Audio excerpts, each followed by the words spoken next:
ఇద్దరు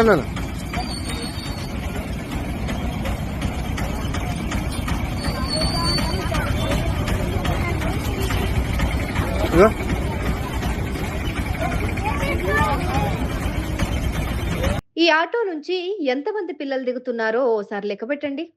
ఏకంగా 23 మంది పిల్లల్ని ఆటోలో కుక్కి స్కూల్ కి తీసుకెళ్తున్నాడు ఈ ఆటో డ్రైవర్. అది గమనించిన ట్రాఫిక్ ఎస్ఐ ఆటోను ఆపించారు. నాగర్ కర్నూలు జిల్లా కేంద్రంలో ఈ ఘటన చోటు చేసుకుంది.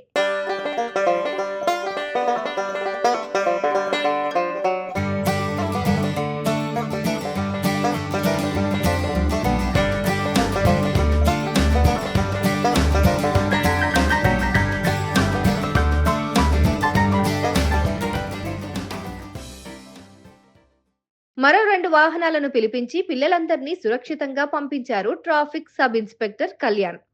ఆటో డ్రైవర్ కు కౌన్సిలింగ్ ఇచ్చి పంపించారు. మళ్ళీ ఇలాంటి తప్పులు చేస్తే కఠిన చర్యలు తీసుకుంటామని హెచ్చరించారు. తల్లిదండ్రులు ఎంతో కష్టపడి తమ తాహతకు మించి ఫీజులు చెల్లిస్తూ పిల్లలను మంచి స్కూళ్లలో చదివించేందుకు ఆరాటపడుతున్నారు. స్కూల్ ట్రాన్స్పోర్ట్ ఫీజులు ఎక్కువగా ఉండటంతో కొంతలో కొంత మేలు అనుకొని ప్రైవేట్ వ్యాన్లు ఇలా ఆటో రిక్షాలను ఆశ్రయిస్తున్నారు. అయితే ఇలాంటి వ్యాన్లు, ఆటోల్లో పిల్లలను లెక్కకు మించి తీసుకెళ్తున్నారు డ్రైవర్లు. ఏదైనా ప్రమాదం జరిగితే ఎంతమంది తల్లులకు కడుపుకోత మిగులుతుందో ఆలోచించండి. అందువల్ల తల్లిదండ్రుల పర్యవేక్షణ చాలా ముఖ్యమని ఎస్ఐ కళ్యాణ్ సూచించారు.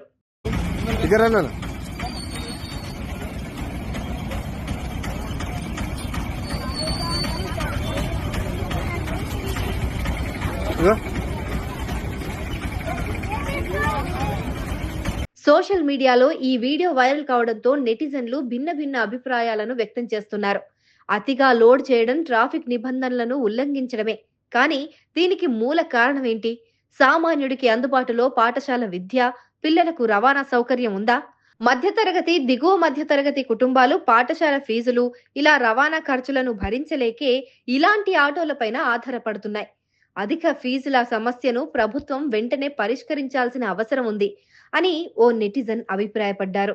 ఉదయం 8 నుంచి 9 గంటల మధ్య, సాయంత్రం 3 నుంచి 5 గంటల మధ్యలో ఎక్కడ చూసినా ఇదే పరిస్థితి కనిపిస్తుంది.